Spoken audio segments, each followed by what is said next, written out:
ಎಲ್ಲರಿಗೂ ನಮಸ್ಕಾರ.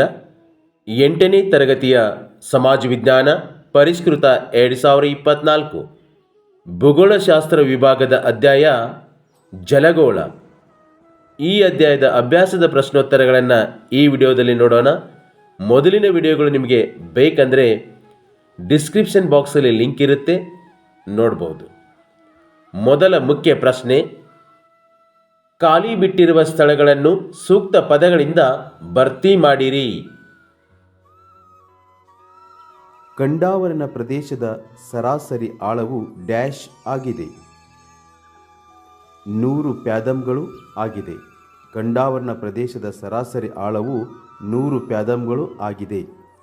1 ಪ್ಯಾದಮ್ ಡ್ಯಾಶ್ ಅಡಿಗಳಿಗೆ ಸಮವಾಗಿರುತ್ತದೆ. 6 ಅಡಿಗಳಿಗೆ. 1 ಪ್ಯಾದಮ್ 6 ಅಡಿಗಳಿಗೆ ಸಮವಾಗಿರುತ್ತದೆ. ಪೆಸಿಫಿಕ್ ಸಾಗರದ ಅತ್ಯಂತ ಆಳವಾದ ಸ್ಥಳ ಡ್ಯಾಶ್ ಆಗಿದೆ. ಚಾಲೆಂಜರ್ ತಗ್ಗು.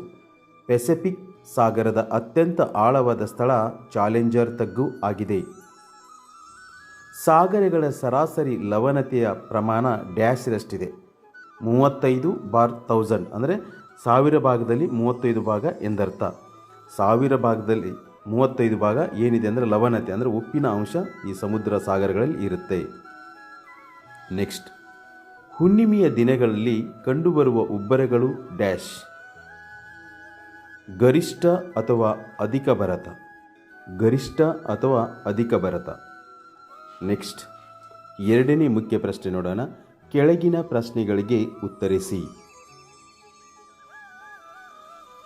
ಜಲಗೋಳ ಎಂದರೇನು? ಜಲಗೋಳ ಎಂದರೇನು? ಉತ್ತರವನ್ನು ನೋಡೋಣ. ನೀರಿನಿಂದ ಆವರಿಸಿದ ಭೂಭಾಗವನ್ನು ಜಲಗೋಳ ಎನ್ನುವರು. ನೀರಿನಿಂದ ಆವರಿಸಿದ ಭೂಭಾಗವನ್ನು ಜಲಗೋಳ ಎನ್ನುವರು.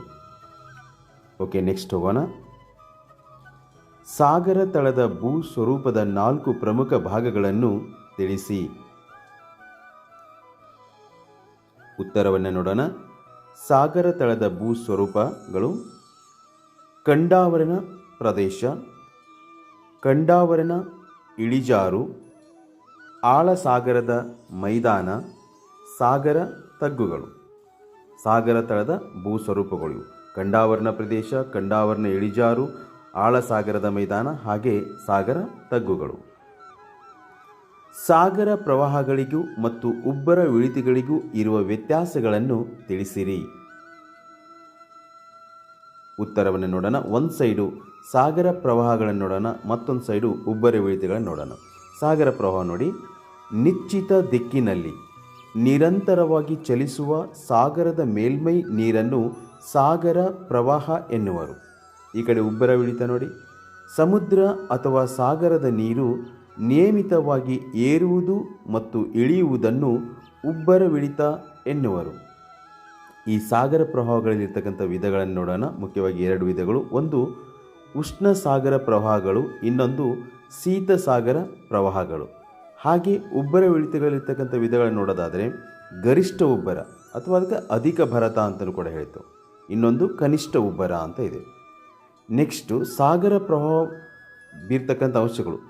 ಈ ಸಾಗರ ಪ್ರವಾಹ ಏನಿದಲ್ವ ಅದ್ರ ಮೇಲೆ ಬೀರ್ತಕ್ಕಂಥ ಅಂಶಗಳು ನೋಡೋಣ.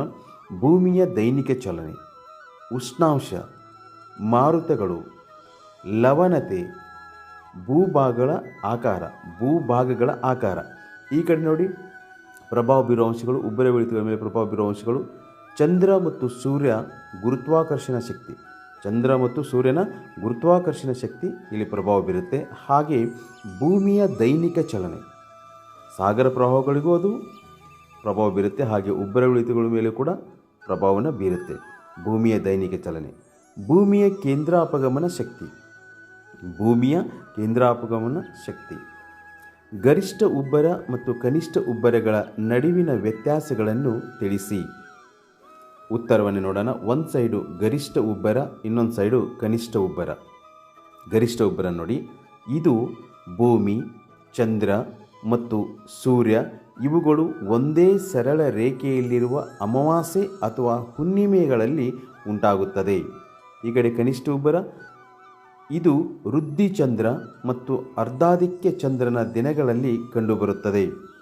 ಗರಿಷ್ಠ ಉಬ್ಬರದ ಕಡೆ ನೋಡಿ, ಸೂರ್ಯ ಮತ್ತು ಚಂದ್ರ ಇವುಗಳ ಗುರುತ್ವ ಶಕ್ತಿಯಿಂದ ಗರಿಷ್ಠ ಉಬ್ಬರ ಹೆಚ್ಚು ಎತ್ತರವಾಗಿರುತ್ತದೆ. ಈ ಕಡೆ ಕನಿಷ್ಠ ಉಬ್ಬರ ನೋಡಿ, ಈ ಸಮಯದಲ್ಲಿ ಭೂಮಿ ಮತ್ತು ಸೂರ್ಯ ಒಂದೇ ಸರಳ ರೇಖೆಯಲ್ಲಿದ್ದು ಮತ್ತು ಚಂದ್ರನು ಭೂಮಿಗೆ ಸಮಕೋನದಲ್ಲಿರುತ್ತಾನೆ. ಇವು ವ್ಯತ್ಯಾಸವನ್ನು ತಿಳಿಸ್ತಕ್ಕಂಥ ಅಂಶಗಳು. ಸಾಗರಗಳನ್ನು ನಾವು ಹೇಗೆ ಸಂರಕ್ಷಿಸಬೇಕು? ಉತ್ತರವನ್ನು ನೋಡೋಣ.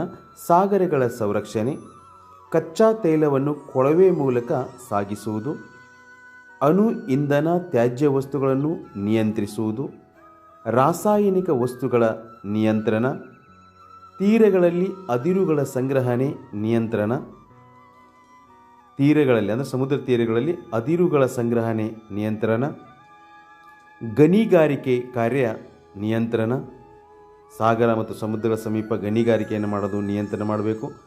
ಕರಾವಳಿಯಲ್ಲಿ ಮರಳು ತೆಗೆಯುವುದನ್ನು ನಿಯಂತ್ರಿಸುವುದು, ಕರಾವಳಿಯಲ್ಲಿ ಮರಳು ತೆಗೆಯುವುದನ್ನು ನಿಯಂತ್ರಿಸುವುದು. ಮೂರನೇ ಮುಖ್ಯ ಪ್ರಶ್ನೆ ನೋಡೋಣ. ಹೊಂದಿಸಿ ಬರೆಯಿರಿ.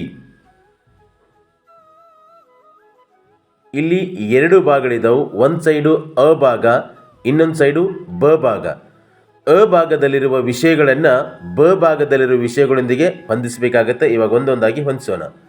ಪ್ಯಾದಮ್ ಸಾಗರದ ಆಳದ ಅಳತೆಮಾನ, ಒಯೋಸಿಯೋ ಶೀತ ಸಾಗರ ಪ್ರವಾಹ, ಗಲ್ಫ್ ಸ್ಟ್ರೀಮ್ ಅಮೆರಿಕ ಸಂಯುಕ್ತ ಸಂಸ್ಥಾನದ ಪೂರ್ವ ಕರಾವಳಿ, ಸಮುದ್ರ ಪರ್ವತಗಳು, ಆಳಸಾಗರ ಮೈದಾನ, ಅಗುಲ್ಲಾಸ್ ಪ್ರವಾಹ, ಹಿಂದೂ ಮಹಾಸಾಗರ ಪ್ರವಾಹ. ಈಗ ಅ ಪಟ್ಟಿಯಲ್ಲಿರುವ ಎಲ್ಲ ವಿಷಯಗಳನ್ನು ಬ ಪಟ್ಟಿಯಲ್ಲಿರುವ ವಿಷಯಗಳೊಂದಿಗೆ ಸರಿಯಾಗಿ ಹೊಂದಿಸಲಾಗಿದೆ. ಓಕೆ, ನೆಕ್ಸ್ಟ್ ಹೋಗೋಣ. ನಾಲ್ಕನೇ ಮುಖ್ಯ ಪ್ರಶ್ನೆ ನೋಡೋಣ. ಈ ಕೆಳಗಿನ ಪರಿಕಲ್ಪನೆಗಳ ಅರ್ಥ ಬರೆಯಿರಿ. ಕಂಡಾವರನ ಇಳಿಜಾರು ಇದು ಸಾಗರದ ಎರಡನೆಯ ಭಾಗ. ಕಂಡಾವರನ ಇಳಿಜಾರು ಇದು ಸಾಗರದ ಎರಡನೆಯ ಭಾಗ. ಇಳಿಜಾರಿನಿಂದ ಕೂಡಿದೆ. ಇಲ್ಲಿ ಸಾಗರದ ಕಂದರಗಳು ಕಂಡುಬರುತ್ತವೆ. ಇಲ್ಲಿ ಸಾಗರದ ಕಂದರಗಳು ಕಂಡುಬರುತ್ತವೆ. ಲವಣತೆ ಅಂದರೆ ನೀರಿನಲ್ಲಿರುವ ಉಪ್ಪಿನ ಅಂಶ. ಸಮುದ್ರ ಅಥವಾ ಸಾಗರದ ನೀರಿನಲ್ಲಿ ಕರಗಿರುವ ಉಪ್ಪಿನ ಅಂಶಗಳ ಪ್ರಮಾಣವನ್ನು ಲವಣತೆ ಎನ್ನುವರು. ಸಮುದ್ರ ಅಥವಾ ಸಾಗರದ ನೀರಿನಲ್ಲಿ ಕರಗಿರುವ ಉಪ್ಪಿನ ಅಂಶಗಳ ಪ್ರಮಾಣವನ್ನು ಲವಣತೆ ಎನ್ನುವರು. ಉಷ್ಣ ಮತ್ತು ಶೀತ ಸಾಗರ ಪ್ರವಾಹಗಳು. ಉಷ್ಣ ಸಾಗರ ಪ್ರವಾಹಗಳು ಸಮಭಾಜಕ ವೃತ್ತದಿಂದ ಉಪಧ್ರುವೀಯ ಪ್ರದೇಶಗಳ ಕಡೆಗೆ ಹರಿಯುತ್ತವೆ, ಅಂದರೆ ಬೀಸ್ತಾವು. ಇನ್ನು ಶೀತ ಸಾಗರ ನೋಡಿ, ಶೀತ ಸಾಗರ ಪ್ರವಾಹಗಳು ಧ್ರುವ ಪ್ರದೇಶಗಳಿಂದ ಸಮಭಾಜಕ ವೃತ್ತದ ಕಡೆಗೆ ಹರಿಯುತ್ತವೆ.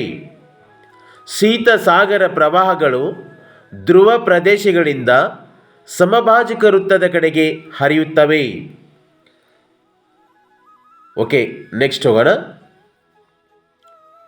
ಅಧಿಕ ಭರತ ಮತ್ತು ಕನಿಷ್ಠ ಭರತ.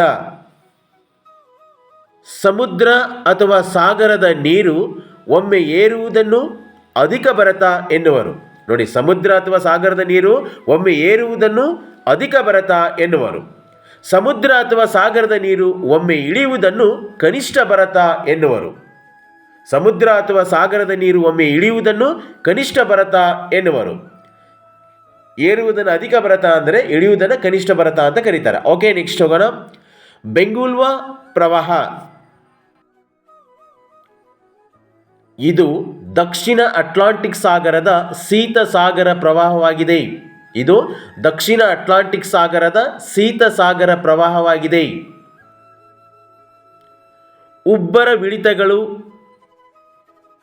ಇಳಿತಗಳು.